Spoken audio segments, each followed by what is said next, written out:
மீண்டும் உங்கள் ஒவ்வொருவரையும் கர்த்தராகிய இயேசு கிறிஸ்துவினுடைய பரிசுத்த நாமத்தினாலே நம்ம வாழ்த்தி வரவேற்கிறோம், ஆசீர்வதிக்கிறோம்.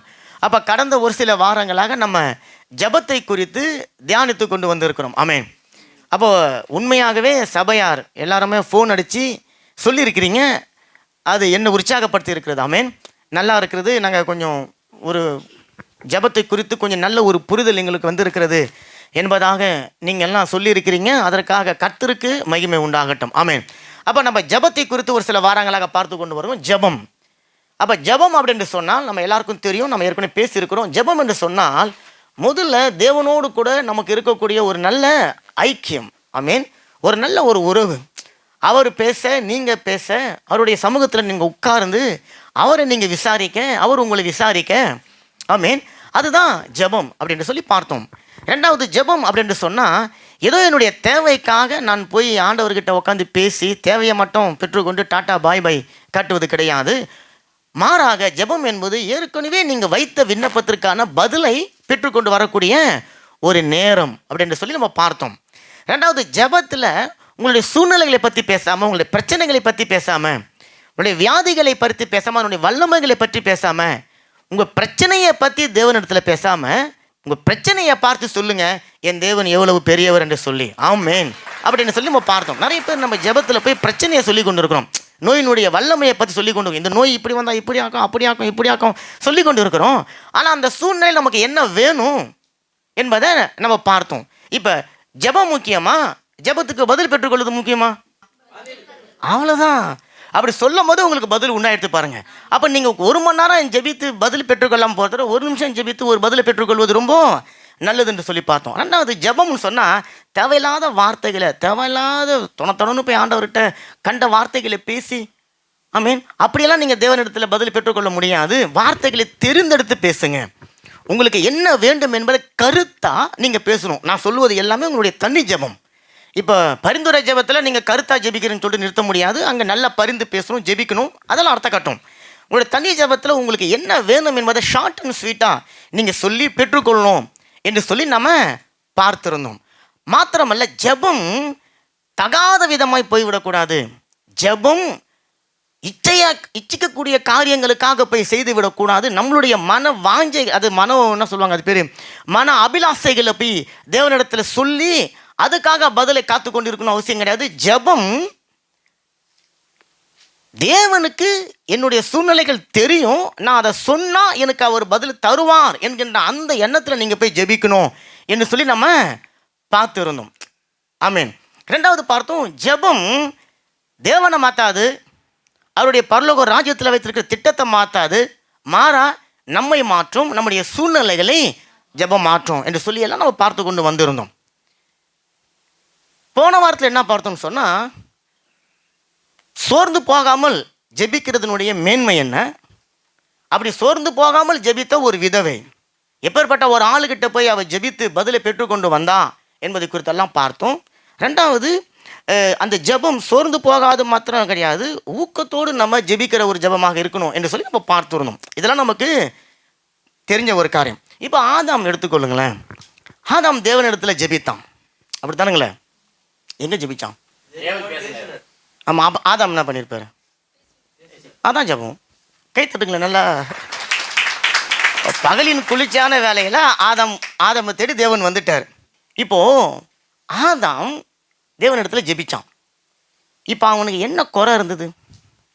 தேவன் அந்த ஏதேன் தோட்டத்தில் எதையோ ஒன்று குறையாக வச்சதை ஆதாம் தேடி அவன் ஒய்ஃபும் நல்லா டெய்லி வாக்கிங் போய் தேடி கண்டுபிடிச்சி, இந்த குறை எனக்கு இருக்குதாண்டவரே எனக்கு செய்யுங்கன்னு சொல்லி கேட்டிருப்பானா? அல்லது ஏதேன் தோட்டத்தை உருவாக்கும் போது தேவன் பல குறைகளை வச்சு அந்த தோட்டத்தை உருவாக்கி ஆதாமுக்கு ஞானம் இருக்குதான்னு பார்ப்போம், கண்டுபிடிச்சி என்கிட்ட வந்து கேட்பானா பார்ப்போம் அப்படின்னு சொல்லிட்டு படைச்சதாகவும், அதனால் ஆதாம் போய் தேவனிடத்தில் ஏதோ கேட்குறதுக்காக போய் ஜெபிச்சிருப்பான்னு நினைக்கிறீங்களா?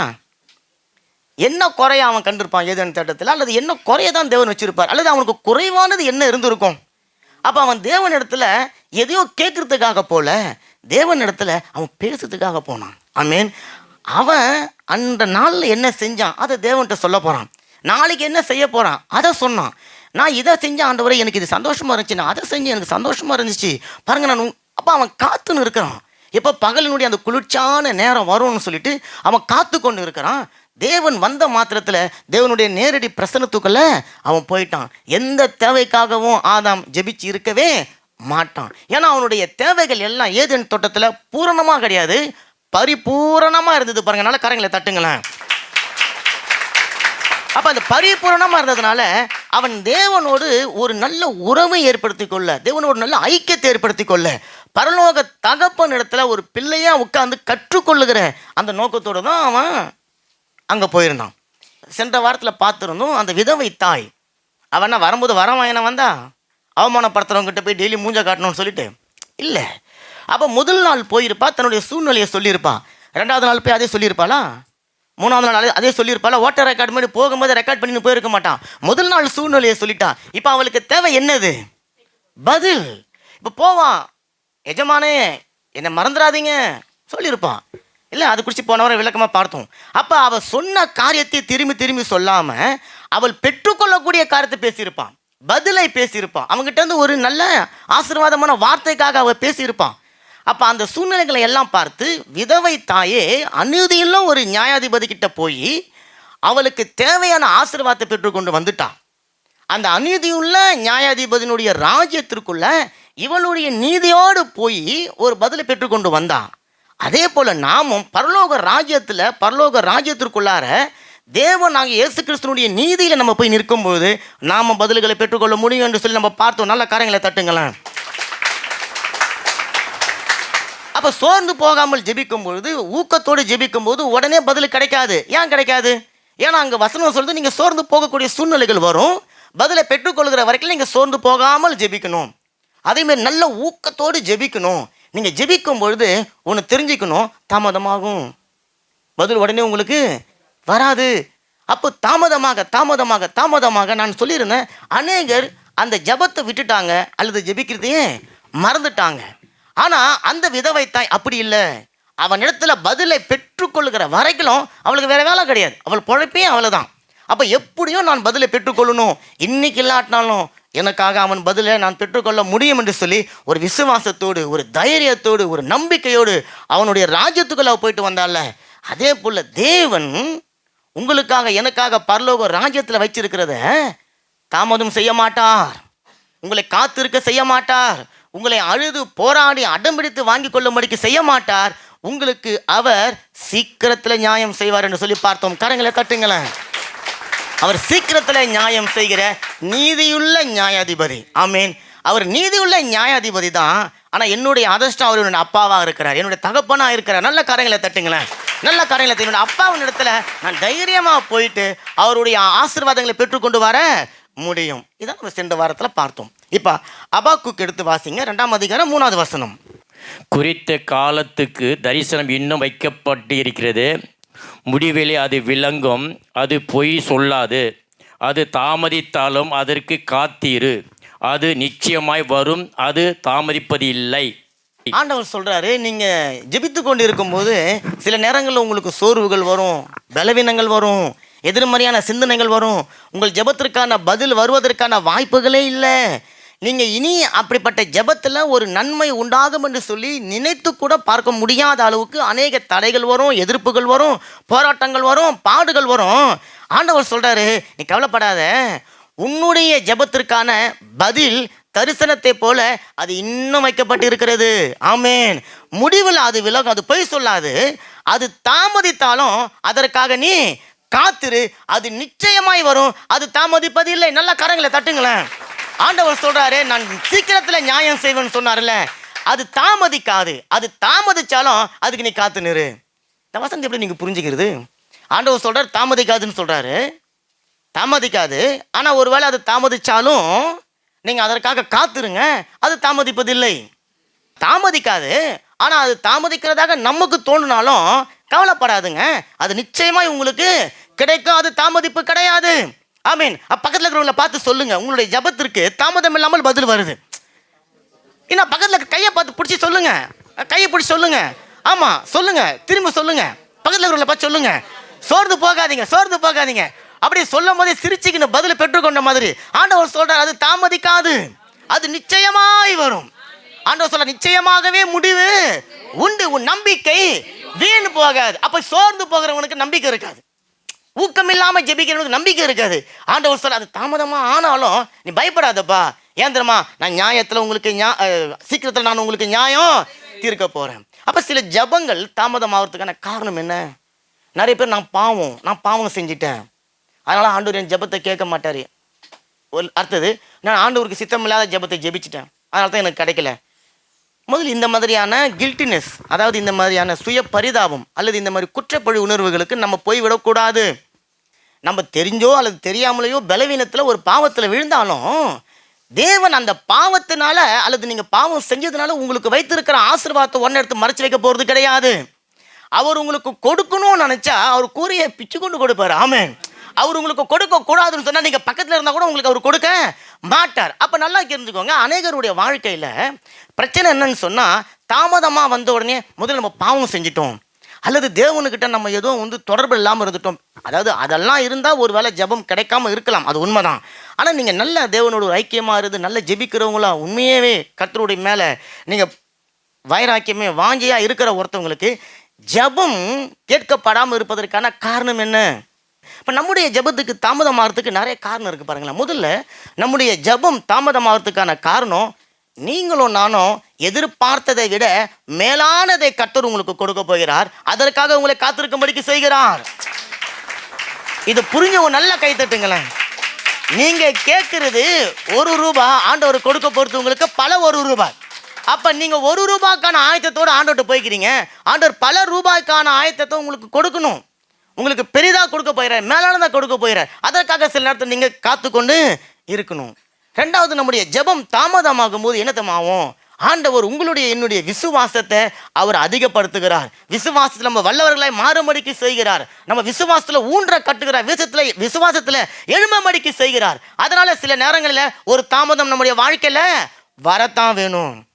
ரெண்டாவது, ஜெபத்திற்கான தாமதம் ஆண்டவர் உங்களையும் என்னையும் காப்பாற்றுவதற்காக, உங்களையும் என்னையும் பாதுகாப்பதற்காக அந்த தாமதத்தை வச்சிருக்கிறார்.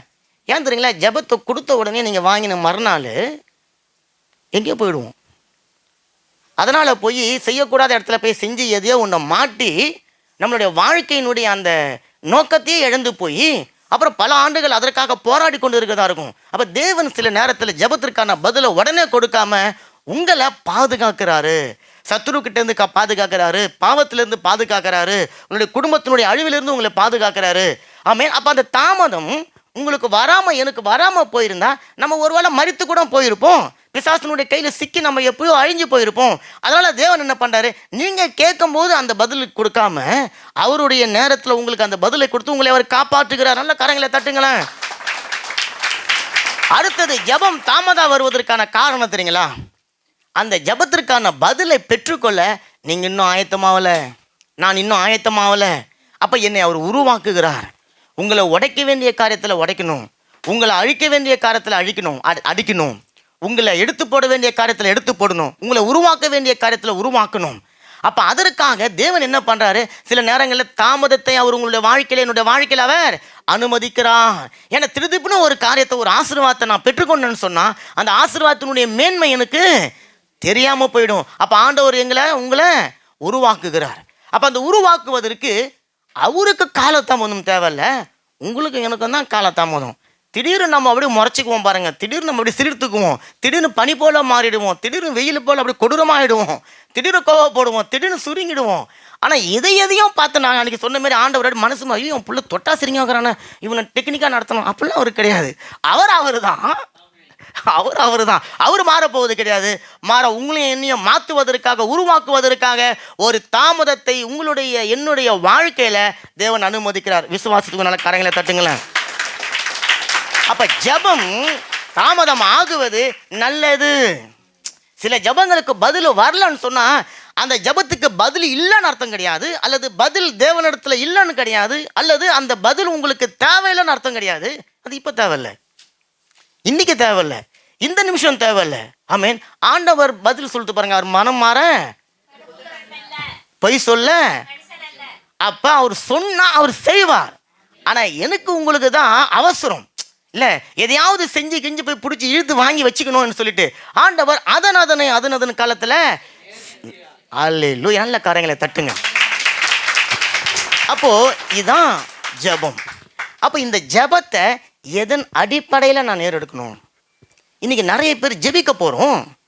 எதன் அடிப்படையில் ஜெபிக்க போகிறீங்க? இன்னைக்கு இப்போ ஒரு கருத்து கற்றுக்க போகிறோம். என்னுடைய உங்களுடைய ஜெபம் எதன் அடிப்படையில் இருக்கணும்? ஆமென். அது இருந்துட்டா விசுவாசம் வந்துடும். அது வந்துட்டா உங்களுடைய நம்பிக்கை வந்துடும். அது வந்துட்டா உங்களுடைய சகல காரியங்களும் வந்துடும். நிறைய பேர் பாருங்களேன், ஜெபம் அறைக்குள்ளே போய் தான் அங்கே போய், ஆண்டவரே நான் ஒரு பாவி, ஆண்டவரே நான் ஒரு புரோஜனமற்றம் வந்திருக்கிறேன், ஆண்டவரே நான் உதவாதக்காரன் வந்திருக்கிறேன், ஒரு மண் வந்திருக்கிறேன், ஒரு மட்டை வந்திருக்கிறேன், ஒரு பூச்சி வந்திருக்கிறேன், ஒரு புழு வந்திருக்கிறேன், எல்லாராலும் வெறுக்கப்பட்டவன் வந்திருக்கிறேன், தாழ்த்தப்பட்டவன் வந்திருக்கிறேன், கொட்டப்பட்டவன் வந்திருக்கிறேன். இதெல்லாம் அவருக்கு தெரியும். இப்போ நீ எதை பற்றி பேசினுக்கிறாங்க? யாரை பற்றி பேசினுக்கிறீங்க? என்னை பற்றி, என்னுடைய தகுதியை பற்றி நான் பேசினுக்கிறேன். நீ மண்ணுன்னு அவருக்கு தெரியும், நீ மட்டன்னு அவருக்கு தெரியும், நீ குப்பைன்னு அவருக்கு தெரியும். ஆனால் அவர் யாருன்னு உனக்கு தெரிஞ்சா நீ அவர்கிட்ட போகும்போது இந்த மாதிரி எண்ணத்தில் போகக்கூடாது. நான் பாவி, நான் பாவி, நான் பாவி, நான் பாவி. இது நீ உன்னுடைய தகுதியை சொல்லினுங்கிற. நான் கெட்டவன், ஆமாம் உன் தகுதி. நான் உன்னில்லாதவன், தூசு, ஆமாம் அறிவில்லாதவன், ஞானம் இல்லாதவன், இப்படி செஞ்சுட்டு அப்படி செஞ்சுட்டு, ஆமாம் இது எல்லாம் உன் தகுதிப்பா. அப்போ ஜபத்தில் உன்னுடைய தகுதியை எடுத்துக்கொண்டு போனீன்னா ஆண்டவருடைய தகுதி எப்போ பார்க்க போகிறீங்க? ஆண்டவருடைய தரத்தை எப்போ பார்க்க போகிறீங்க? உங்களுடைய தரத்தை, என்னுடைய தரத்தை நான் ஜபத்தில் சொல்லி கொண்டு இருப்பேன்னு சொன்னால் ஆண்டவருடைய தரத்தை நான் எப்போ? இது எல்லாம் தேவனுக்கு பிரியமில்லாத ஜபம். உங்களை பற்றி என்னை பற்றி பேசுவதற்கு ஒன்றுமே இல்லை. ஏன்னா உங்களை பற்றி என்னை பற்றி கேட்குற நபர் அறிஞ்சு வச்சிருக்க, எல்லாத்தையும் அறிஞ்சு வச்சிருக்கிறார். அவர்கிட்ட நீங்கள் எதையோ ஒன்று புதுசாக போய் உருவாக்கி சொல்ல போகிறது கிடையாது. நேற்று நீங்கள் என்ன செஞ்சீங்க, நாளைக்கு என்ன செய்ய போகிறீங்க, இன்னும் சாவறதுக்கு எல்லாமே அவருக்கு தெரியும். அப்படி இருக்கும்போது என்னுடைய தகுதியின் அடிப்படையில் நான் போய் ஜெபிக்க போகணுன்னு சொன்னால், அல்லது நல்ல 1 மணி நேரம் நல்லா துதிச்சு ஆராதிச்சு, இப்போ ஞாயிற்றுக்கிழமை ஆராதனை முடிச்சோடனே பிரைஸ் காட் ஆண்டவரே என்னுடைய தகுதி எப்படி இருக்குதுன்னு சொல்லி தேவன் பார்ப்பது கிடையாது. நான் ஏற்கனவே சொல்லியிருக்கிறேன், தகுதியை பார்த்தவர் அழைப்பது கிடையாது, அழைத்து உங்களை தகுதிப்படுத்துகிறவர். ஆமேன். அவருடைய சமூகத்துக்கு உங்களை அழைக்கிறார். எப்படியாவது இருந்துட்டு போ, நீ யாராவது இரு, ஆனால் என் சமூகத்துக்குள்ளே வந்துட்டுனா என்ன போல மாறு. அப்போ உன்னுடைய தகுதியின் அடிப்படையில், என்னுடைய தகுதியின் அடிப்படையில் நம்ம ஜெப ரூமுக்குள்ளார போக முடியாது. காரணம், தேவன் எந்த ஒரு சூழ்நிலையும் தகுதியை பார்த்து உங்களுக்கு உதவி செய்கிறவர் கிடையாது, தரத்தை பார்த்து அவர் உங்களுக்கு உதவி செய்வது கிடையாது. மாறா அவரை பற்றி நீங்கள் என்ன நினச்சின்னு இருக்கிறீங்க? இதன் அடிப்படையில் தான் உங்கள் தேவன் உங்களுக்கும் எனக்கும் உதவி செய்ய ஒரு வல்லவராக இருக்கிறார். ஆமென். இப்போ அந்த வசனத்தை எடுத்து வாசிப்போம். யோவான் 16:23. En ce jour-là, vous ne m'interrogerez plus sur rien. En vérité, je vous le dis, ce que vous demanderez au Père, il vous le donnera en mon nom. ஆமென், ஆமென். இந்த வசனம் சொல்லுது யோவான் 16:23, அந்த நாளிலே நீங்கள் என்னிடத்தில் ஒன்றும் கேட்க மாட்டீர்கள். மெய்யாகவே நான் உங்களுக்கு சொல்லுகிறேன், நீங்கள் என் நாமத்தினால பிதாவினிடத்தில் கேட்டுக்கொள்வது எதுவோ அதை அவர் உங்களுக்கு தருவார். இந்த வசனம் இப்படியா சொல்லுது, அந்நாளிலே. ஆண்டவர் சொல்ற அந்நாளிலே அப்படின்னும் போது நம்ம ஒரு கேள்வி கேட்கணும், எந்நாளிலே. அப்போ ஆண்டவர் சொல்ற அந்நாளிலேன்னு சொன்னால், இயேசு கிறிஸ்து மரித்து அடக்கம் செய்யப்பட்டு உயிர்த்தெழுந்து பரலோகம் சென்று விட்ட பிறகு அந்நாளில. இயேசு கிறிஸ்து பரலோகத்துக்கு போன பிறகு நீ ஒரு சூழ்நிலையின் மத்தியில் ஜெபிக்க போறல, அந்த நாளில ஒரு போராட்டத்தின் மத்தியில், ஒரு கண்ணீரின் பாதையில் நீ எதிர்காலமே இல்லாமல் பயத்தோடு நடுக்கத்தோடு ஒரு குழப்பத்தோடு நான் போய் ஜெபிக்க போகிறேன் அப்படின்னு சொல்லிட்டு போறியே அந்த நாளில். அப்போ எந்த நாளில்? இயேசு கிறிஸ்து மரித்து அடக்கம் பண்ணப்பட்டு உயிர் தெழுந்து பரலோகம் போன அந்த நாளில் ஆண்டவர் சொல்கிறாரு, என் நாமத்தினால நீ எதையும் கேட்க மாட்ட. ஆனால் சத்தியமாக நான் சொல்கிறேன், என் நாமத்தினால பிதாவினிடத்தில் நீங்கள் எதை கேட்டுக்கொள்கிறீர்களோ பிதா அதை உங்களுக்கு தருவார். என்ன ஆண்டவர் இங்கே ஏதாவது புரியுதா உங்களுக்கு? அந்நாளில் நீங்கள் எதுவும் கேட்க மாட்டீங்கன்ட்டாரு. அப்புறம் என் பேரை சொல்லி நீங்கள் பிதா கிட்ட கேட்டால் பிதா உங்களுக்கு கொடுப்பான்றாரு. அப்போ என்ன பண்ணணுமா? அப்போ இயேசு என்ன சொல்ல வர்றார்? இயேசுனுடைய நாமத்தில் எதுவும் கேட்க வேணான்றாரா? இயேசுனுடைய நாமத்தில் ஜெபிக்க வேணான்றாரா? அப்போ கேட்க சொன்னால் அப்போ ஏன் என்னுடைய நாமத்தில் கேட்க மாட்டீங்கன்றாரு? அப்போ நல்லா கவனிச்சுக்கோங்க, இயேசு இங்கே உங்களுக்கு எனக்கும் ஒரு முக்கியமான ஒரு காரியத்தை, அல்லது இங்கே உங்களுக்கு எனக்கும் ஒரு முக்கியமான அதிகாரத்தை, அல்லது உங்களுக்கு எனக்கும் ஒரு வாக்கு தத்தத்தை அவர் கொடுக்க வருகிறார். என்ன தெரியுங்களா? இயேசு கிறிஸ்துவின் நாமத்தை முதல்ல நீங்களும் நானும் பயன்படுத்த தெரிஞ்சுக்கணும். இயேசு கிறிஸ்துவின் நாமத்தை நீங்களும் நானும் முதல்ல பயன்படுத்த தெரிஞ்சுக்கணும். இப்போ இயேசு அப்படின்ற ஒரு பேருனால எந்த விதமான நன்மையும் கிடையாது. நீங்கள் இயேசுன்னு சொல்லுறதுனால உங்கள் வாழ்க்கையில் எந்த அற்புதமும் நடக்க போகிறது கிடையாது. உடனே எல்லாம் பயந்துடாதீங்க, கள்ளபோதனை சொல்கிற போகிறீங்க, ஃபுல்லாக கேளுங்க. இயேசுன்ற பேரை நீங்கள் வெறுமனே சொல்லுறதுனால ஒரு நன்மையும் நடக்க போகிறது கிடையாது, ஒரு அற்புதமும் நடக்க போகிறது கிடையாது. ஆனால் இயேசுன்னு சொன்ன உடனே உங்களுடைய இதயத்தில், என்னுடைய இதயத்தில் யார் ஞாபகத்துக்கு வருகிறா? அந்த இயேசு என்கின்ற நாமக்காரனர் யாரு? அந்த இயேசு உங்களுக்காக என்ன செய்திருக்கிறார்? அந்த இயேசு உங்களுக்கு என்ன வாக்குத்தத்தம் பண்ணியிருக்கிறார்? அந்த இயேசு உங்களுக்கும் எனக்கும் எப்படிப்பட்ட அதிகாரத்தை கொடுத்திருக்கிறார்? அதை எல்லாத்தையும் விட முக்கியமா அந்த சொல்லப்படுகிற அந்த இயேசு என்கின்ற அந்த நபருக்கும் உங்களுக்கும் என்ன தாம்பா தொடர்பு? இதன் அடிப்படையில் தான் தேவன் சொல்றாரு, இயேசு சொல்றாரு, பிதா உங்களுக்கு செய்வார். நிறைய பேரை பாருங்களேன், இயேசுன்னு சொன்ன மாத்திரத்தில் இயேசு இங்கே வந்துடுறாருங்க. இப்போ நல்லா கவனிங்க, இயேசுவே அப்படின்னு கூட்டம், இப்போ ரோய் வந்துட்டாருங்க இல்லை, அதே மாதிரி இயேசுவே இன்னொன்னே நடக்குது. என்ன நடக்குதுங்க? இயேசுவே இன்னொன்று நிறைய பேருங்க இயேசுவேன்னு சொன்ன உடனே அவர் இங்கே வந்துருக்கனால இயேசுங்க அப்படின்னு சொல்லிடுறோம். அல்லது இயேசுவின் நாமத்தில் உடனே ஒரு அற்புதம் நடந்த உடனே இயேசு. அப்போ நம்ம இயேசு இயேசு இயேசுன்ற பேரை ரெகுலராக நம்ம கூப்பிடுறதுனால, டெய்லி கூப்பிடுறதுனால அந்த நாமம் ஏதோ ஒரு பழகி போன நாமமாக, அல்லது அந்த நாமம் எனக்கு ரொம்ப பழக்கமான நாமமாக, அந்த நாமம் எனக்கு தெரிஞ்ச நாமமாக, அந்த நாமத்தை குறித்து எனக்கு தெரியுதோ தெரியலையோ அந்த பேர் நல்லா தெரிஞ்சிருக்கு. இயேசுன்னு சொல்லுறதுனால எந்த விதமான நன்மையும் எந்த விதமான அற்புதமும் உங்கள் வாழ்க்கையில் நடக்க போகிறது கிடையாது. காரணம், இயேசு வாழ்ந்த காலத்தில் இயேசுன்ற பேரில் நிறைய பேர் இருந்தாங்க. அப்போ எந்த இயேசு நீங்கள் கூப்பிடுறீங்க? எந்த இயேசுவின் நாமத்துக்குள்ளே நீங்கள் போகிறீங்க? எந்த இயேசுவின் நாமத்தினால தேவனுடைய சமூகத்துக்கு நீங்கள் போகிறீங்க? அப்போ இயேசுன்னு சொன்ன உடனே வெறுமனே நீங்கள் சொல்லுறதுனால அந்த நாமத்தில், அந்த பேரில் எந்த விதமான பயனும் உங்களுக்கு கிடையாது. ஆனால் அதே நேரத்தில் இயேசு என்ற பேரினுடைய வல்லமை, இப்போ எமானுவேல் மக்ரோன்னு சொல்லிட்டு ஃப்ரான்ஸில் வேறு யாருக்கும் பேர் இல்லையா? எமானுவேலுக்கு இல்லை, தடிக்கோன்னு தான் எமானுவேல். இப்போ நான் எமானுவேல் பேரில் வருகிற எமானுவேல் எனக்கு தெரியும். அதனால் எமானுவேலை தெரியுதுனால நீங்கள் ஏதாவது வாங்கிட முடியுமா? இல்லை. இப்போ எமானுவேல்னு சொன்னோடனே உங்களுடைய சிந்தனையில் யார் வராரு? எமானுவேல்னு சொன்னோடனே இந்த தேசத்தினுடைய பிரசிடென்ட்டுப்பா, அவருடைய பிரஜை நான், அவருடைய பாதுகாப்பில் இருக்கிறேன், அவருடைய ராஜ்யத்துக்குள்ளே நான் இருக்கிறேன், என்னுடைய எல்லாவற்றையும் அவர் சந்திக்க போதுமானவராக இருக்கிறார், போதுமானதிலும் அதிகமானவராக இருக்கிறார். அவர் பேரை பயன்படுத்த எனக்கு அதிகாரம் கொடுத்திருக்கிறார், வல்லமை கொடுத்திருக்கிறார். அவருடைய பேரில் நான் போய் நிற்கும் பொழுது எனக்காக சகல காரியங்களும் நடக்கும் என்கின்ற வெளிப்பாடோடு நான் எமானுவேல் பேரை பயன்படுத்தினா எனக்கு கிடைக்கும். இப்போ இது எதுவுமே எனக்கு தெரியாமல் எமானுவேல் சொன்னால் ஒன்றும் கிடையாது. அப்போ இயேசு இயேசு இயேசு இயேசு இயேசு எங்கே பாரு இயேசு. நம்ம டெய்லி, நல்லா நான் சொல்கிறத நீங்கள் தப்பாக புரிஞ்சிக்க போகிறீங்க, தெளிவாக புரிஞ்சுக்கோங்க. நம்ம டெய்லி ஜெபிக்கிறதுனால இயேசு, டெய்லி பைபிள் வாசிக்கிறதுனால இயேசு, டெய்லி இயேசு இயேசு இயேசுன்னு சொல்லுறதுனால, இயேசுனுடைய பேரை தெரிஞ்சு வச்சுக்கிறதுனால உங்களுக்கு ஒரு பிரயோஜனம் இல்லை. மாறா இயேசு கிறிஸ்து என்கின்ற பரலோகத்திலிருந்து இறங்கி வந்த மனுஷகுமாரனாகிய கர்த்தராகிய தேவன் உங்களுக்கும் எனக்கும் என்ன செஞ்சிருக்கிறாரு, எதன் அடிப்படையில் நீங்கள் இயேசுவின் நாமத்தில் வரீங்க. இப்போ அப்படித்தான் பிதா கிட்ட நான் போய் இயேசுன்னு, அப்படியாப்பா இயேசுக்கும் உனக்கும் ஏதாவது தொடர்பு இருக்குதா? இயேசுவை பற்றி உனக்கு எதாவது தெரியுமா?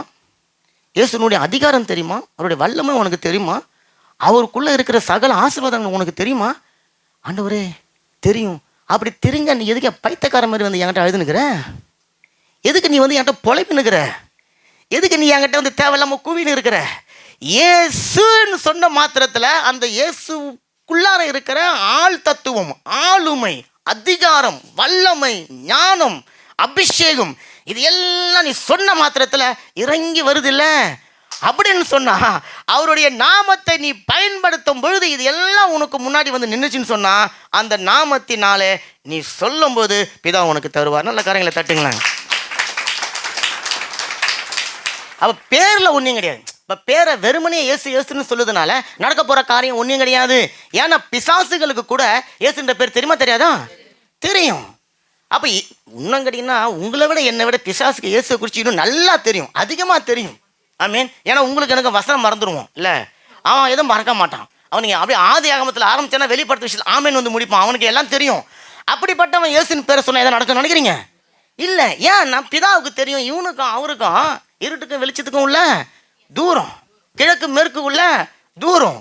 அப்போ இவன் போய் இயேசுவே இயேசுவே இயேசுவேன்னு கத்துனா கூட நான் என்ன சொல்லுவேன், உங்களுக்கு எனக்கு தெரியாது. ஏன்? முதல்ல இயேசுவை உனக்கு தெரியாது, உன்னை பற்றி அவருக்கு தெரியாது, உங்கள் 2 பேருக்குள்ள உறவு கிடையாது. அப்போ உறவு இருக்கிற இடத்துல தான் நீங்கள் யாரு கூட தொடர்பு வச்சுக்கிறீங்களோ, யாரு கூட நீங்கள் நெருங்கி பழகிறீங்களோ அவங்கள பற்றி உங்களுக்கு தெரியும். அப்போ இயேசு இங்கே சொல்கிறாரு, அந்நாளில் என் நாமத்தினால நீங்கள் எதையும் கேட்க மாட்டீங்க. காரணம், என் நாமம் இந்த பூமியில் இயேசு இயேசு இயேசு இயேசு இயேசுன்னு சொன்னதுனால ஏதோ இயேசுன்ற பேரை மட்டும் வச்சு நீங்கள் எதுவும் கேட்ட மாட்டீங்க. ஆனால் என் நாமத்தினால பிதா கிட்ட போய் நீங்கள் ஒன்று கேட்பீங்க, பிதா அது உங்களுக்காக செய்வார். நல்ல கரங்களை தட்டுங்களேன். ஏன் தெரியுங்களா? பிதாவுக்கு தெரியும் இந்த மனுஷன் எந்த இயேசு நாமத்தினால வந்திருக்கிறான். அல்லேலூயா. கரங்களை தட்டுங்க.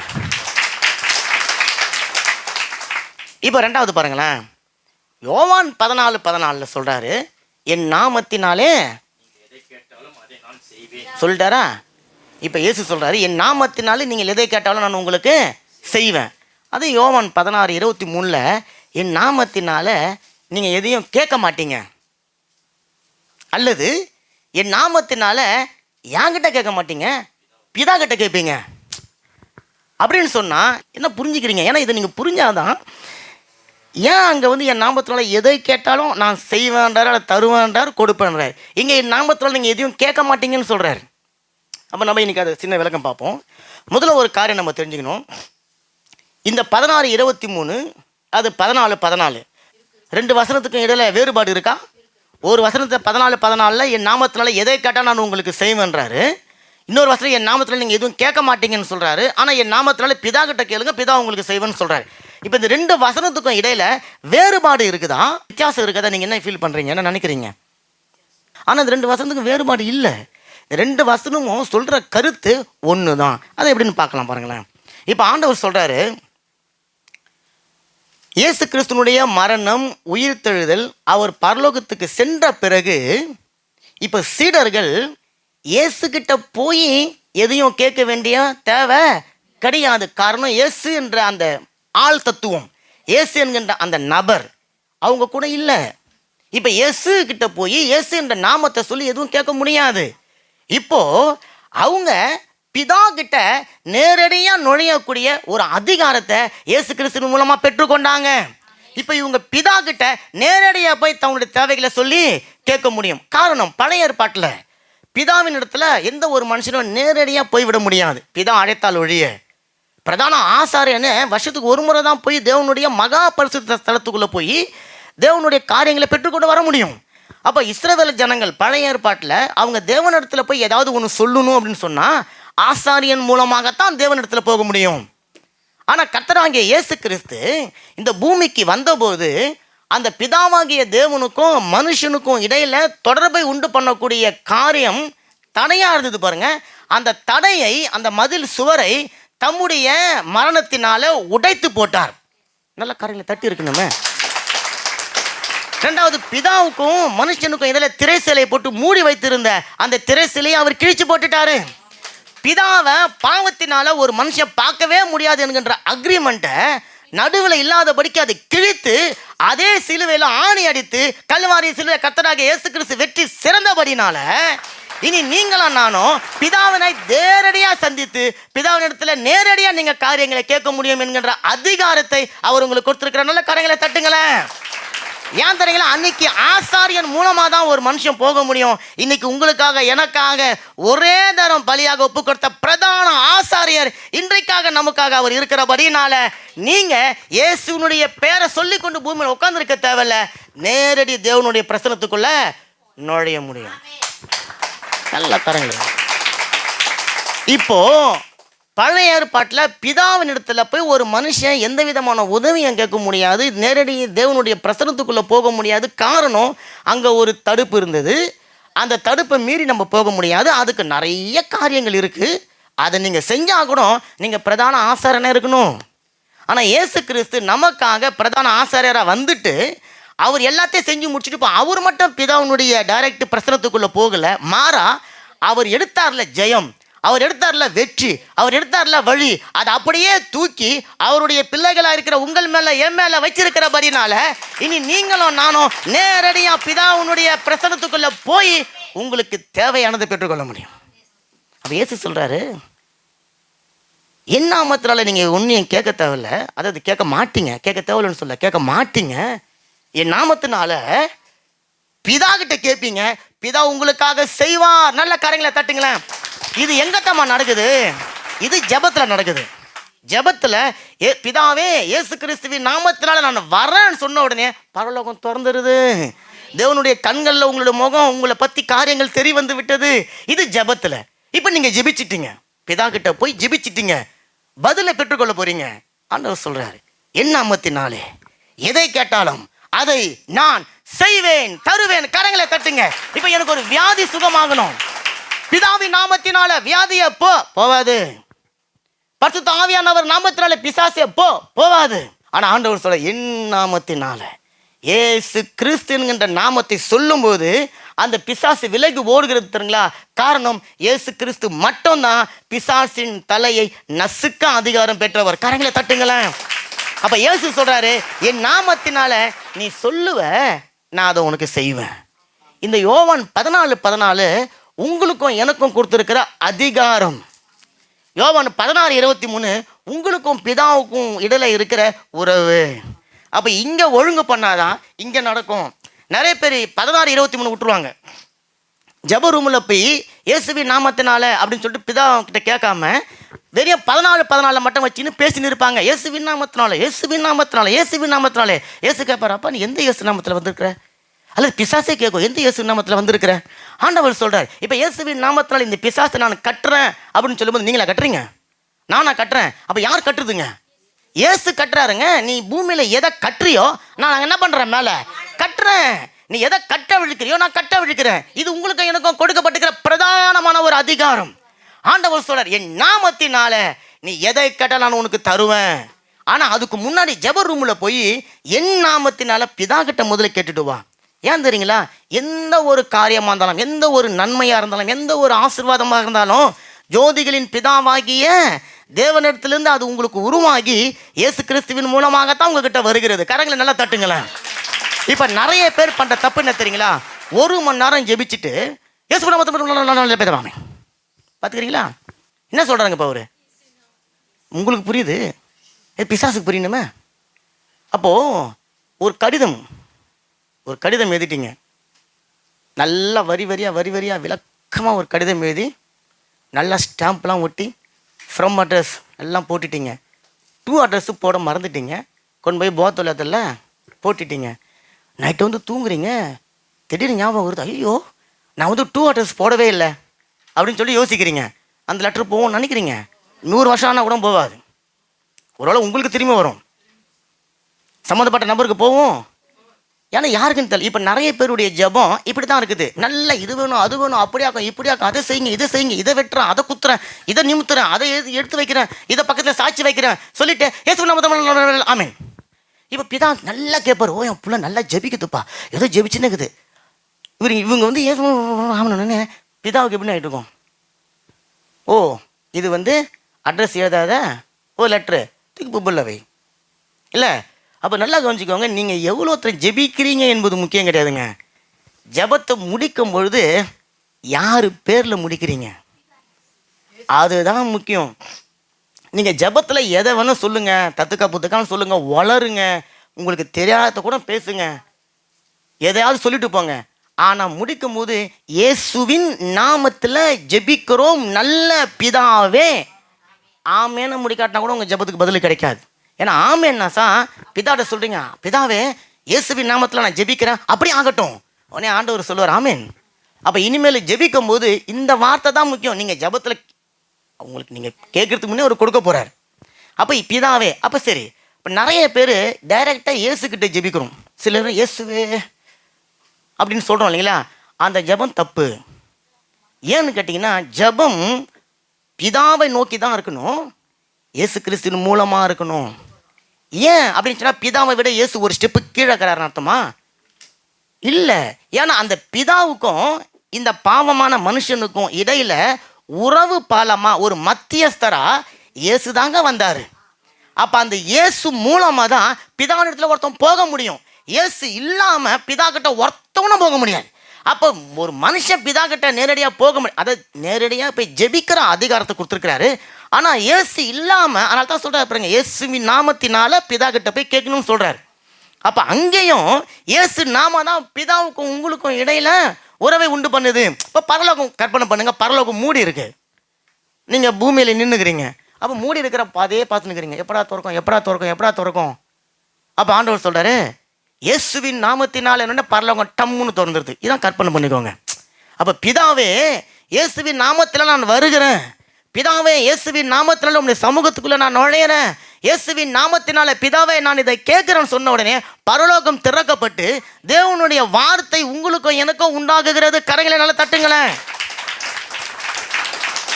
அப்போ 2 வசனத்துக்கும் வேறுபாடு கிடையாது, 2 வசனத்துக்கும் வித்தியாசம் கிடையாது.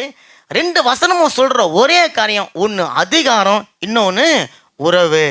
அப்போ உறவை ஒழுங்கு பண்ணுற இடத்துல அதிகாரம் கிரியை செய்யும். அப்போ இயேசு கிறிஸ்துவினுடைய 14:14 இயேசு கிறிஸ்துவனுடைய நாமத்தை சொல்லுறதுக்கு முன்னாடி அந்த இயேசுக்கும் உங்களுக்கு என்ன உறவு இருக்குது? இல்லை, அந்த இயேசு கூட உங்களுக்கு என்ன தொடர்பு இருக்குது? இயேசுக்கிட்ட நீங்கள் பேசுகிறீங்களா? இயேசுவோட நீங்கள் பழகுறீங்களா? இயேசுவோட நீங்கள் நடக்கிறீங்களா? இப்போ பிரதர் சொன்னார் பாருங்க, அந்த உறவு. அப்போ அந்த உறவு உங்களுக்குள்ளே இருக்கா? என் ஆடுகள் என் சத்தத்துக்கு செவி கொடுக்கும்னு சொன்னால், ஆடு பக்கத்து தெருவில் இருக்குது, இயேசு இங்கே உட்காந்து கத்தினா கேட்குமா? அந்த ஆடு யார் கூட இருக்கணும்? இயேசு கூட இருக்கணும், இயேசுனுடைய மந்தையில் இருக்கணும், இயேசுனுடைய பராமரிப்பில் இருக்கணும்.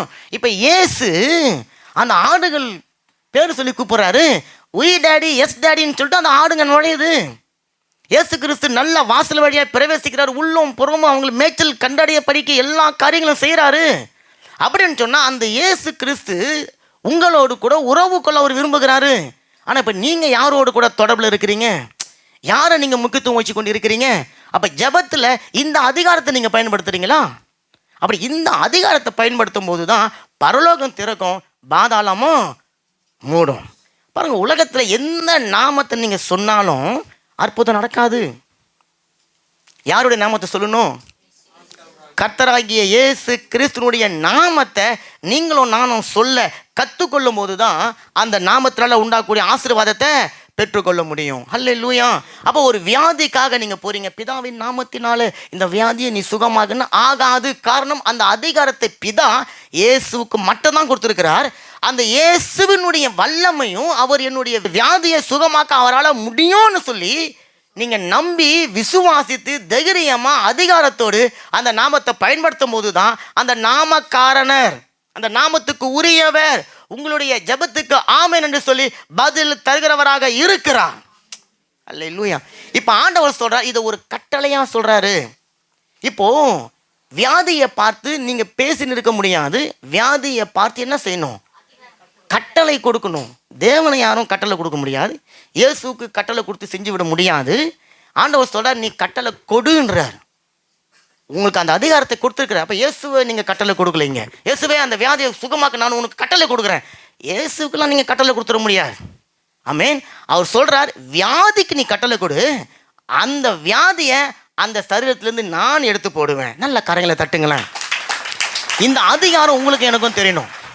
பிசாசை பார்த்து நம்மளால் கட்டளை கொடுக்க முடியும், வியாதியை பார்த்து கட்டளை கொடுக்க முடியும், ஒரு நோயை பார்த்து கொடுக்க முடியும், சத்துருவுடைய கிரியைகளை பார்த்து கொடுக்க முடியும், அந்தகார வல்லமைகளை பார்த்து கொடுக்க முடியும். ஆனால் யாருடைய நாமத்தில் கொடுக்க முடியும்? கர்த்தராகிய இயேசு கிறிஸ்து என்கிற நாமத்தினால மட்டும்தான் நீங்கள் சொல்லி கட்டளை கொடுக்க முடியும். அந்த நாமம் மட்டும்தான் பிசாசுகள் நடுங்குகிற நாமமாக இருக்கிறது. நல்ல கரங்களை தட்டுங்களேன். நீங்கள் இயேசுவேன்னு சொல்கிற நேரத்தில் எந்த ஆளை சொல்கிறீங்க, எந்த நபரை சொல்கிறீங்க, யாரை குறித்து சொல்கிறீங்கன்னு அந்த பரலோகம் பளிச்சுன்னு அறிஞ்சிக்கொள்ளும் பாருங்களேன். அப்போ அறிந்து கொண்டு உங்களுக்கும் இயேசுக்கும் ஒரு தொடர்பும் இல்லை. நீ இயேசுவே இயேசுவின் கத்தனோட ஆண்டு சொல்கிறார், மகனே மகளே உன்னை எனக்கு தெரியாது. நீ 1000 முறை இயேசுவின்னு கூட்டா கூட பக்கத்து ஊரில் இருக்கிற இயேசு வேணால் வரலாம். ஏன்னா எனக்கு தெரிஞ்ச ஒரு குடும்பத்தில் இயேசுன்னு ஒருத்தர் அவருக்கு பேர் வச்சாங்க. அவர் பேர் வந்து இயேசு. அவர் குடிச்சிட்டு தான் அவங்க நிர்பந்தம். நாங்கள் கூப்பிடும் போதெல்லாம் அவர் இயேசுன்னு தான் கூப்பிட்டாகணும். புரிதுங்களா? இப்போ இயேசுவின் நாமத்தில் சொன்னால் எனக்கு அவர் ஞாபகம் வந்துச்சுன்னு வச்சுங்களேன், எதை நடக்கும்னு நினைக்கிறீங்க? இல்லை. அப்போ அந்த பேர் ஒன்றும் இல்லை. அதுக்காக நிறைய பேர் என்ன பண்ணுறீங்க, இவர் வந்து இயேசுவை வந்து மறுதளிக்கிறேன்னா அப்படிலாம் சொல்லாதீங்க. பேருக்கு வெறுமனே நீங்கள் பயன்படுத்துவதனால உங்களுக்கு எந்த விதமான நன்மையும் இல்லை. அதனால தான் இயேசு கிறிஸ்து சீடருங்கள்கிட்ட இத்தனை நாள் சொல்லலை. இப்போ இன்னும் கொஞ்ச நேரத்தில் அவர் இந்த உலகத்தை விட்டு போக போகிறாரு. அவங்கள கூட்டி வச்சு சொல்கிறார், அப்பா நீ என் நாமத்தினால அதிகாரம் கொடுக்குறவனா இரு, என் நாமத்தினால பிதாவோடு கூட உறவு வைத்துக் கொள்கிறவனா இரு. நீ எதையெல்லாம் என் நாமத்தினால பிதா கிட்ட சொல்றியோ பிதா உனக்கு அதை கொடுப்பார். இப்போ 14 வாசிச்சிங்கல்ல, 14-12 வாசிங்க.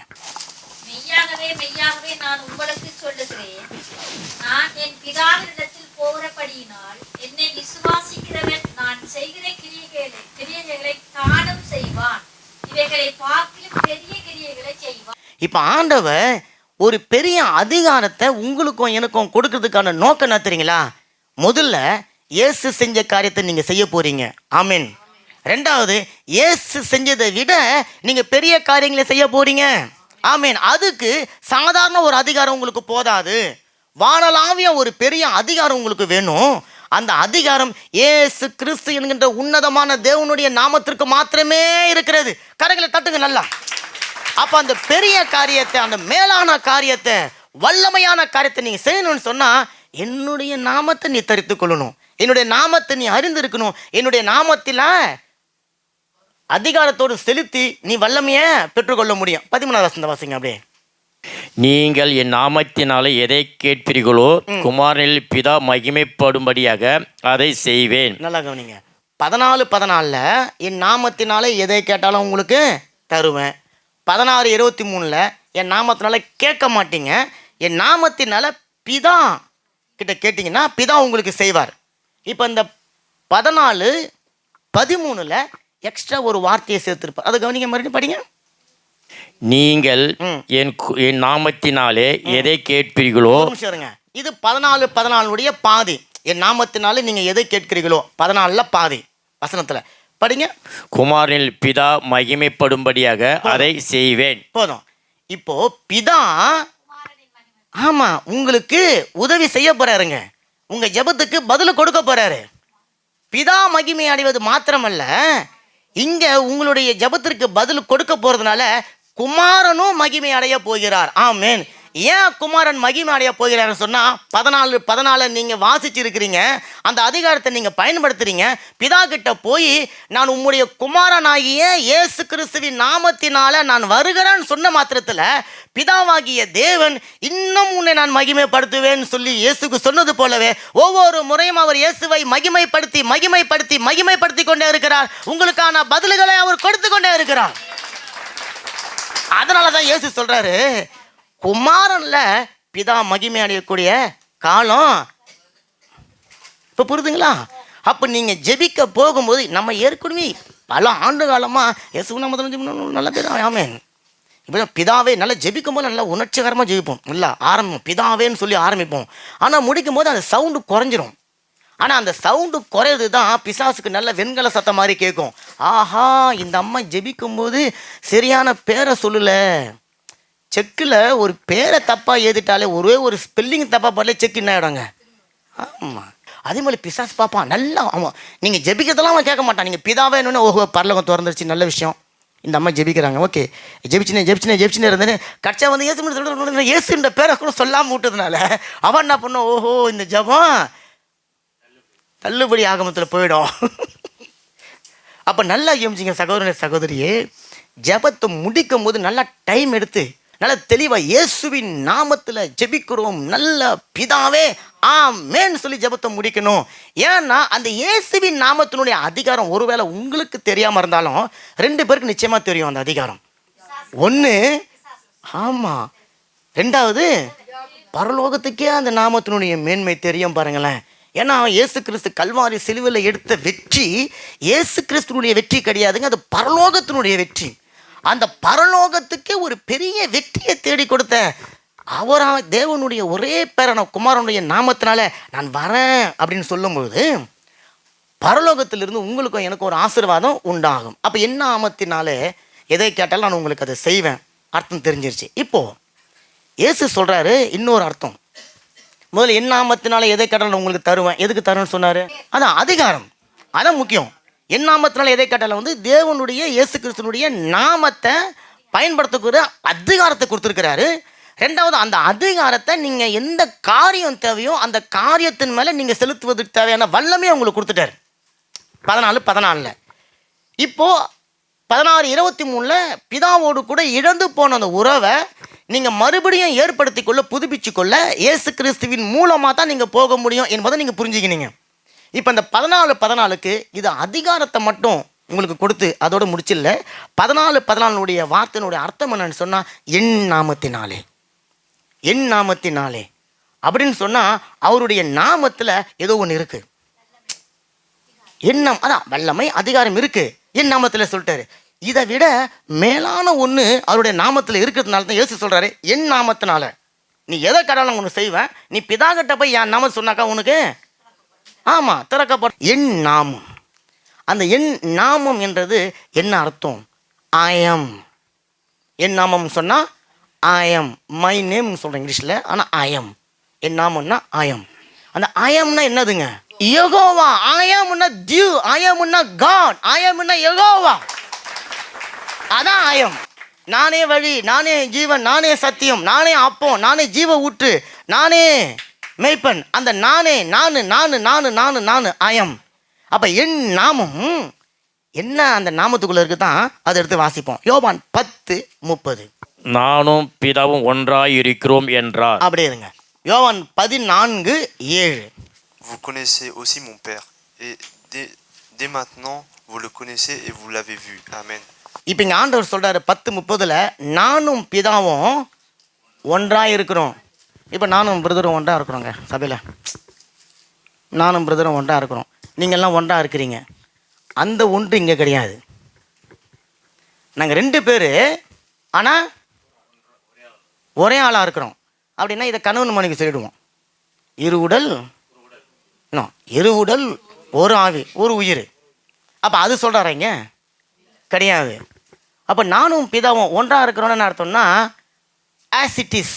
அதான் நீ சொன்ன பாருங்க, ஆஸ் இட் இஸ். அந்த வேறொரு தேட்டாளர்னு போலவே பிதா எப்படி இருக்கிறாரோ அப்படி தான் நான், அவர் தான் நான்.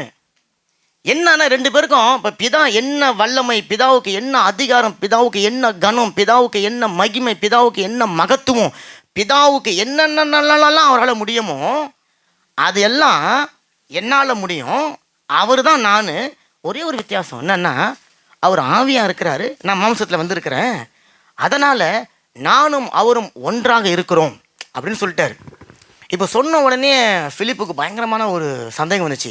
அப்படின்னு சொன்னால், நீங்கள் 2 பேரும் ஒன்றாக இருக்கிறீங்கன்னு சொன்னால் அவர் யார் தாங்க அது, அந்த இன்னொரு ஆளை எனக்கு காட்டுங்க அப்படின்னு இயேசு சொல்கிறாரு. யோவான் 14:7 அட பாவீங்களா, இத்தனை நாளாக நீங்கள் என் கூட இருந்து என்னை நீங்கள் புரிஞ்சுன்னு இருந்தீங்கன்னு சொன்னால், நான் செய்கிற காரியம், நான் செய்கிற அந்த காரியத்தினுடைய வல்லமை இதையெல்லாம் நீங்கள் தெரிஞ்சிங்கன்னு சொன்னால் பிதாவையும் நீங்கள் அறிந்திருப்பீர்கள்.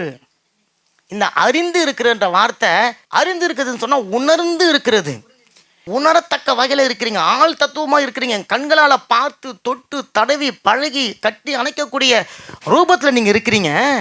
இயேசு சொல்கிறாரு, இத்தனை நாளாக நீங்கள் என்ன அறிந்து இருக்கிறீங்க, நான் எப்படிப்பட்டவர் என்பதை நீங்கள் அறிஞ்சிருக்கிறீங்க, எனக்குள்ளே என்னென்னலாம் இருக்குதோ. அதனால தான் பாருங்கள், அவர் ஆரம்பத்துலேருந்து சொல்லும்போது நான் தனியாக செய்ய மாட்டேன். இதை நிறைய பேர் தப்பாக சொல்கிறாங்க. இயேசுக்கு பவர் கிடையாது. அவர் சொல்ல, நான் தனியாக செய்யலை, நான் சொந்தமாக பேசலை, எதெல்லாம் எனக்கு பிதா சொன்னாரோ அதை தான் நான் செய்கிறேன், பிதா எனக்கு எது காண்பிச்சாரோ அதை தான் நான் சொல்கிறேன், இந்த கட்டையில் நான் பிதா கிட்டேருந்து பெற்றுக்கொண்டேன், இந்த அதிகாரத்தை நான் பிதா கிட்டேருந்து பெற்றுக்கொண்டோன்னே எகவா சாட்சிக்காரன் சொல்கிறாங்க, பார்த்தியா பிதா பார்த்தியா, அவர் தான் பெரியவர். இயேசு ஒன்றுங்க, இயேசு ஒரு மனுஷன், எல்லாத்தையும் அவரை விட்டவன். அது கிடையாதுங்க. அவர் சொல்கிறாரு, அவருக்குள்ளே இருக்கிறது எல்லாமே எனக்குள்ளே இருக்குது, நான் தான் அவர், நாங்கள் 2 பேரும் ஒன்றா இருக்கிறோம், ஆஸ் இட் இஸ், அப்படியே இருக்கிறோம். இப்போது அதை நீ அறிஞ்சிருந்தான்னு சொன்னீன்னா நீ பிதாவை காண்பின்னு சொல்ல மாட்டேன், நீ பிதாவை காட்ட சொல்லி என்கிட்ட கேட்க மாட்டேன் அப்படின்னு சொல்லிட்டு அவர் சொல்கிறாரு. இது முதல் நீங்கள் அவரை அறிந்தும் அவரை கண்டும் இருக்கிறீர்கள். என்ன அர்த்தம்? பிதா இயேசு நின்றுக்கிறாரு முன்னாடி, இயேசு சொல்கிறாரு நீங்கள் பிதாவை கண்டு இருக்கிறீங்கன்றாரு. இப்போ பிலிப்பு எங்கே பிதாவை பார்த்தான்?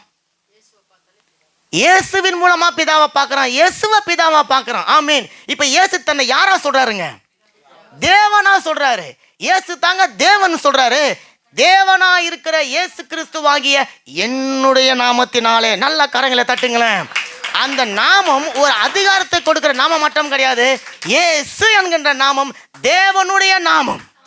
அல்லேலூயா. அது தேவனுடைய நாமங்க, அது தேவனுடைய நாமம். ஆமென். அது எது தேவனுக்கு சமமா நமக்கு அது புரியணுன்றதுக்காக தேவனுக்கு சமமா இருந்த அது கொள்ளையாடின பொருளா அப்படிலாம் என்னாம இது மனுஷனுக்கு புரியறதுக்காக ஆவியானவர் எழுதுறாரு.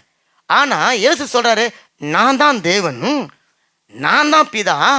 நீ என்ன அறிந்திருந்தீங்கன்னு சொன்னா பிதாவை அறிஞ்சிருப்பீங்க. இன்னிலிருந்து நீங்க என்ன அறிஞ்சிருக்கிறீங்க, நான் தான் தேவன் சொல்லி அறிஞ்சிருக்கிறீங்க. நல்ல கரங்களை தட்டுங்களேன். இப்ப அந்த தேவன் என்ன பண்றாரு, அப்பா மகனே மகளே இந்த புடி என் நாமம், என் நாமத்தை நீ வச்சுக்கோ, எது வேணாலும் கேளு, நான் உனக்கு தரேன். இப்ப தேவனுடைய நாமத்தை நீங்க சொல்லும் போது பரலோகம் மூடி இருக்கும்னு நினைக்கிறீங்க. பரலோகம் திறக்கப்பட்டு தேவனுடைய ஆசீர்வாதங்கள் உங்களுக்கு கிடைக்கும்.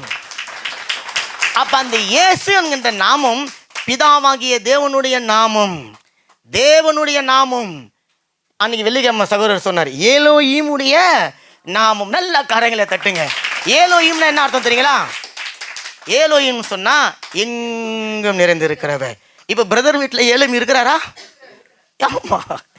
எங்க வீட்டில் இருக்கிறாரா? நம்ம கூட இருக்கிறாரா? கரங்களை தட்டுங்களேன். இப்போ சரி இயேசு அப்போ தேவன் தாங்க, அப்போ நான் இயேசு பேரை நாரா சொல்லி ஜெபிக்கிறேன். ஜெபிக்க கூடாது. ஏன்னா ஜெபம் அவர் தேவன். இப்போ அவர் எங்க இருக்கிறாரு? மத்தியில் இருக்கிறார். ஆனால் அவர் பரலோகத்தில் பிதாவாகிய தேவன் பக்கத்தில் வலது பக்கத்தில் உட்கார்ந்து இருக்கிறார். உங்களுக்காக எனக்காக பரிந்து பேசி கொண்டு இருக்கிறார். அப்போ பிதாவை தான் கேட்கணும், இயேசுவின் மூலமா கேட்கணும். ஆனா செய்யறது இயேசு கிறிஸ்து.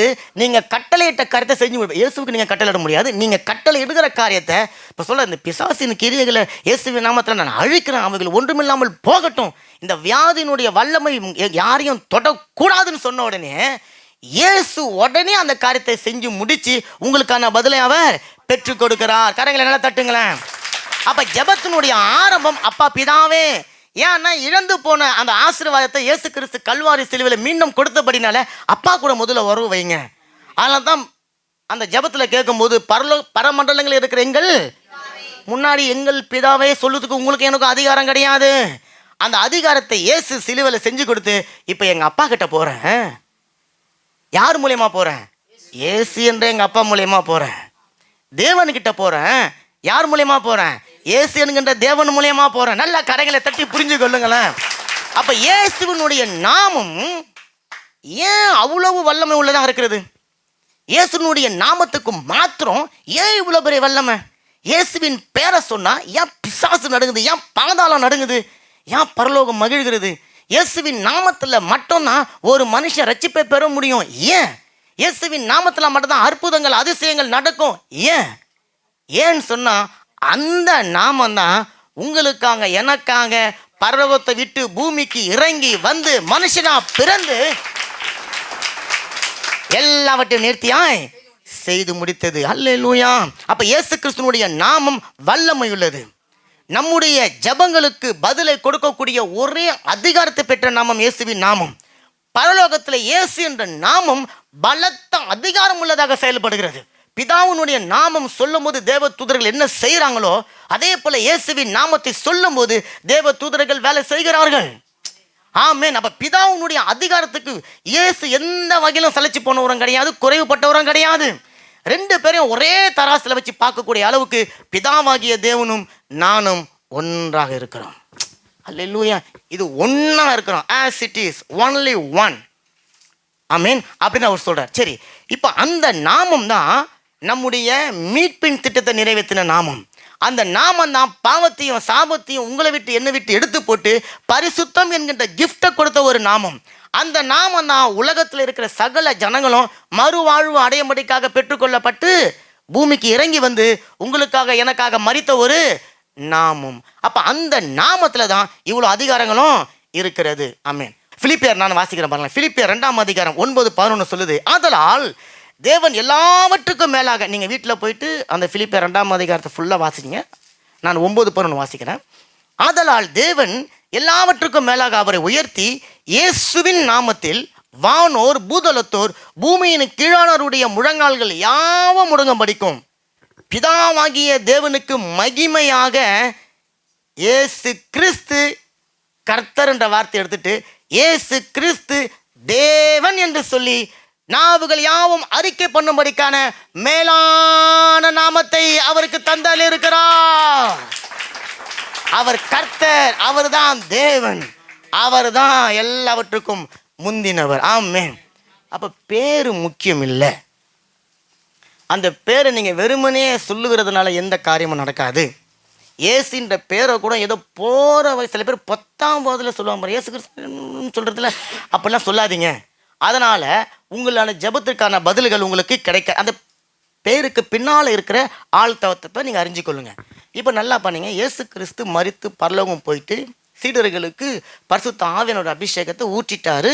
அது அப்போஸ்தலர் நடவடிக்கைகள் 2ஆம் அதிகாரத்தில் நம்ம எல்லாரும் வாசிச்சிருக்கிறோம். இப்போ ஃப்ரெஷ்ஷாக அப்படி நல்லா பயங்கரமான அபிஷேகத்தோடு யோவானும் பேதுரும் போகிறாங்க. எங்கே போகிறாங்க? ஆலயத்துக்கு போகிறாங்க. 3ஆம் அதிகாரம் எடுத்து 6வது வசனம் வாசிங்க. அப்போஸ்தலர் 3:6. அங்கே ஒரு நிமிஷம் இருங்க. அங்கே பேதுரு ஒரு வித்தியாசமான காரியத்தை செய்யறதை நீங்க பார்க்க முடியும். வாசிங்க. அப்பொழுது பேதுரு, வெள்ளியும் பொன்னும் என்னிடத்தில் இல்லை, என்னிடத்தில் உள்ளதை உனக்கு தருகிறேன், நசரேயனாகிய இயேசு கிறிஸ்துவின் நாமத்தினாலே நீ எழுந்து நட என்று சொல்லி சொன்னார். இந்த வசனம் சொல்லுது பாருங்க. பேதுரு சொல்றாரு, நசரேயனாகிய இயேசு கிறிஸ்துவின் நாமத்தினால நீ எழுந்து நட என்று சொல்றார். ஆமென். இங்க அவர் எந்த வார்த்தையை எக்ஸ்ட்ரா சேர்த்து இருக்கிறாருங்க? ஆமா, நசரத்து ஊர்ல பிறந்து நாசரேயனா வளர்ந்ததுனால அவர் நசரேய விரதம் செஞ்சவர் கிடையாது. நசரேய விரதம் கிடையாது. நாசரத்துல பிறந்ததுனால நசரேயன் என்று அழைக்கப்படுவாய் என்று சொல்லி தீர்க்கதரிசனங்கள் சொல்லப்பட்டபடி அவர் நசரேயன். ஏன்னா நாசரத்து ஊருக்காரர். ஏன்னா இவங்க சொல்லுவாங்க, நாசரத்திலிருந்து ஏதாவது ஒரு நன்மை கிடைக்குமா, நாசரத்திலிருந்து ஏதாவது ஒரு அற்புதம் கிடைக்குமா அப்படின்னு சொல்லி இஸ்ரவேல் ஜனங்களுக்குள்ளார ஒரு மட்டமா நினைக்கிறது. நாசரத்திலிருந்து ஏதாவது ஒரு நன்மை நடக்குமா? அவர் சொல்றாரு, நன்மை நடக்கையா உனக்கு? இயேசு கிறிஸ்துக்கிறார, அந்த இயேசு கிறிஸ்து இந்த பூமியில இருக்கிற நிறைய இயேசுவை போல அவரு கிடையாது.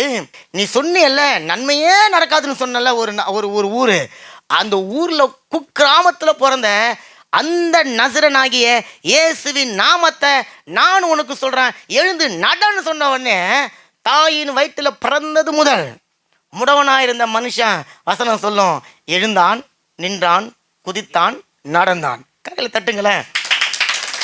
அதான் துதியாரில் சொன்ன பாருங்களேன், மனுஷர்களை நம்பினவர்கள், குதிரைகளை ரதங்களை நம்பினவர்கள் விழுந்து முறிந்து போனார்கள், தேவனை நம்பின நாமோ. ஆமா, யோவான் பேதுரு சொல்றாரு, என்கிட்ட வெள்ளி பொண்ணுலாம் கிடையாது, இதை விட ரொம்ப ஹை குவாலிட்டியான ஒன்று இருக்குது, அது உனக்கு கொடுக்கவா?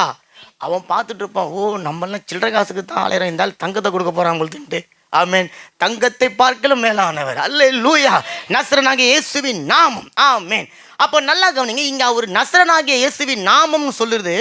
அந்த பேரை சொன்ன உடனே பேதுருக்கு பக்கத்து தெருவில் இருந்தானா ஒருத்தவன், இயேசுன்ற பேரு கொண்டவன், அவன் ஞாபகம் வரும்னு நினைக்கிறீங்களா?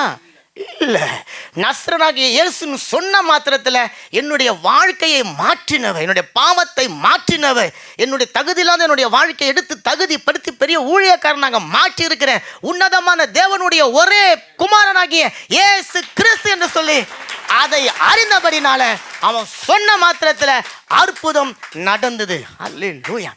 அப்ப இன்னிலிருந்து இயேசு என்ற பேரை நீங்க சொல்லும் போது எல்லாரும் யூஸ் பண்ற மாதிரி யூஸ் பண்ணக்கூடாது.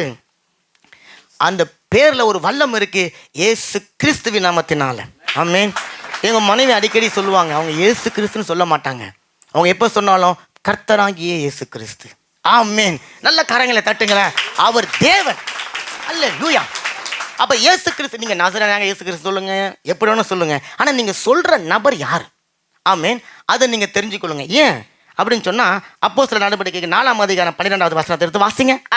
டக்குன்னு வாசிங்க, முடிச்சிட்டோம். அவரால் எண்டி வேறு ஒருவரால் ரட்சிப்பு இல்லை, நாம் ரட்சிக்கப்படும்படிக்கு வானத்தின் கீழெங்கும் மனுஷருக்குள்ளே அவருடைய நாமம் அல்லாமல் வேறொரு நாமம் கட்டளையிடப்படவில்லை இல்லை என்றார். ஆமா, அந்த வசனத்துல ரட்சிப்பு அப்படின்ற வார்த்தை போட்டிருக்குது. அது உண்மையா மீட்பு, ரட்சிப்பு தான். ஆனா அது மட்டும் இல்ல, ரட்சிப்பு என்பது விடுதலை, ஒரு வெற்றி, ஒரு ஆசீர்வாதம், ஒரு நன்மை. அப்ப வசனம் சொல்லுது, பூமியில இருக்கிறவங்க. ஆமென். அந்த வசனம் எப்படி சொல்லுதுங்க? பூமியில இருக்கிறவங்க, வானத்தின் கீழே இருக்கிற யாரா இருந்தாலும் சரி, அவங்களுக்கு நன்மை நடக்கணும், ஒரு ஆசீர்வாதம் உண்டாகணும்னு சொன்னா அது இயேசு கிறிஸ்துவின் நாமத்தினால மட்டும்தான் நடக்கும். காரணம், அந்த நாமத்துக்கு மட்டும்தான் பிதாவாகிய தேவன் அதிகாரத்தை கொடுத்திருக்கிறார். இப்ப அந்த நாமத்தை நீங்க சொல்லும் பொழுது, இப்ப அந்த நாமத்துக்கு நாமக்காரராக இருக்கிறவர் உங்களுக்கு என்னவா இருக்கிறாரு? கர்த்தராகிய அல்லது நசரனாகிய இயேசு கிறிஸ்து என்கிற நோந்த ஃபமிய அவருடைய பிள்ளைங்க மட்டும்தான் பயன்படுத்த முடியும். நல்ல கரைகளை தட்டுங்க. அப்ப நீங்க யாருங்க? யோவான் 1:12, நீங்க எல்லாம் அவருடைய பிள்ளைகளா இருக்கிறீங்க. அப்ப இயேசு கிறிஸ்து என்ற அந்த குடும்ப பெயரை கொண்டு போய் நீங்க சொல்லும் போது பரலோகம் என்கின்ற பொக்கிஷ சாலை திறக்கப்பட்டு ஆசீர்வாதங்கள் உங்க மேல எங்க மேல ஊற்றப்படுகிறது. அல்லேலூயா, அல்லேலூயா, அல்லேலூயா. ஒரே ஒரு வசனம், அதே அப்போஸ்தலர் 4:30 இதை நல்லா அறிஞ்ச சீடருங்க ஜெபிக்கிறாங்க பாருங்களேன். அல்லேலூயா. அப்போஸ்தலர் 4:30, உம்முடைய பரிசுத்த பிள்ளையாகிய இயேசுவின் நாமத்தினாலே அடையாளங்களும் அற்புதங்களும் நடக்கும்படி செய்து பிணியாள்களை குணமாக்கும்படி உம்முடைய கரத்தை நீட்டி உம்முடைய ஊழியக்காரர் உம்முடைய வசனத்தை முழு தைரியத்தோடும் சொல்லும்படி அவர்களுக்கு அனுகிரகம் செய்தருளும் என்றார்கள். இந்த வசனத்தை நேற்று நானும் உட்காந்து ஜெபிச்சுன்னு இருக்கிறேன். இதே வசனத்தை எங்கள் மனைவி ஜெபிச்சுன்னு இருந்தாங்க. காரணம், இந்த வசனம் சொல்லுது, உம்முடைய வசனத்தை முழு தைரியத்தோடு இல்லை, சொல்லுவதற்கான வாய்ப்புகள் இல்லை. நான் ஆண்டவர்கிட்ட சொல்கிறேன், ஆண்டவரே நாளைக்கு பலிபீடத்தில் இதை நான் சிங்கத்தை போல கம்பீரமாக நான் சொல்லுவேன். காரணம், நான் உம்முடைய பிள்ளை. அல்லேலூயா, அல்லேலூயா. நல்ல கரங்களை தட்டுங்களேன். தேவனுடைய வசனத்தை பயந்து கொண்டு கிடையாது, தைரியமாக சொல்ல முடியும். இங்கே அவங்க இன்னொரு பேரை பயன்படுத்த நீங்கள் பார்த்துருக்க முடியும். உம்முடைய பிள்ளையாகிய பரிசுத்த. எவ்வளோ பெரியதான ஒரு நாமத்தை நம்முடைய தேவன் வச்சுருக்கிறார் பாருங்க. அசுத்தமான அந்த உலகத்தில் அசுத்தங்களை செய்து கொண்டிருக்கிற கடவுள்கள் சொல்லி நம்பிக்கொண்டிருக்கிற ஜனங்கள் மத்தியில் இங்கே வசனம் சொல்லுது, உம்முடைய பரிசுத்த பிள்ளையாகிய. இப்போ இவங்களுக்கு தெரியுது, சீடர்களுக்கு ஒரு பெரிய போராட்டம், பயங்கரமான பாடு. இந்த நேரத்தில் அவங்க இயேசுன்னு சொன்னோடனே நம்ம கூட இருந்தாரா இயேசு, நம்ம கூட சாட்டார, நம்ம கூட பட்டு தூங்குனார, அந்த இயேசு எங்கேயும் வந்துடக்கூடாது. அந்த சிந்தனையில் எங்கேயுமே நம்ம கூட தூங்கின இயேசு, நம்ம கூட படுத்துருந்த இயேசு, நம்ம கூட சாப்பிட்ட இயேசு, அந்த சிந்தனை வந்துடக்கூடாதுன்னு சொல்லிட்டு முழு உரிமையை தூக்கி பிதா கிட்ட கொடுத்துட்றாங்க. பிதாவே, உம்முடைய பிள்ளை, உம்முடைய பரிசுத்த பிள்ளையாகிய இயேசு கிறிஸ்துவின் நாமம். இங்கே சிலர்களை தான் சொல்கிறாங்க, எங்கேயாவது எங்கள் கூட இருந்தார் இயேசு, மீன் பிடிக்கும்போது படகுல வந்தார் அந்த இயேசு, அவர் இங்கே சிந்தனையில் வந்துடக்கூடாது. இவங்க சொல்கிறாங்க உம்முடைய பரிசுத்த பிள்ளை அப்படின்னு சொன்னால் அந்த நிவோவை பயங்கரமாக ஏற்றிட்டாங்க. பயங்கர பிதாவுனுடைய நிவோக்கு வச்சுட்டாங்க. பரிசுத்தர்னா யாருங்க? பிதா தாங்க. இப்போ அந்த நிவோக்கு இயேசு வச்சு இப்போ அவங்களுடைய சிந்தனை, செயல், எண்ணம் எல்லாமே பரிசுத்த பிதாவாகிய தேவனுடைய ஒரே குமாரனாகிய பரிசுத்த இயேசு கிறிஸ்து. இது தாங்க அந்த நிவோ. இந்த நிவோவில் தான் நீங்களும் நானும் ஜெபிக்கணும். இந்த நியமம் அறிஞ்சு நீங்கள் ஜெபிக்கும் போது தான் உங்களுடைய என்னுடைய ஜெபத்திற்கு பரலோகம் செவி சாய்க்கும்.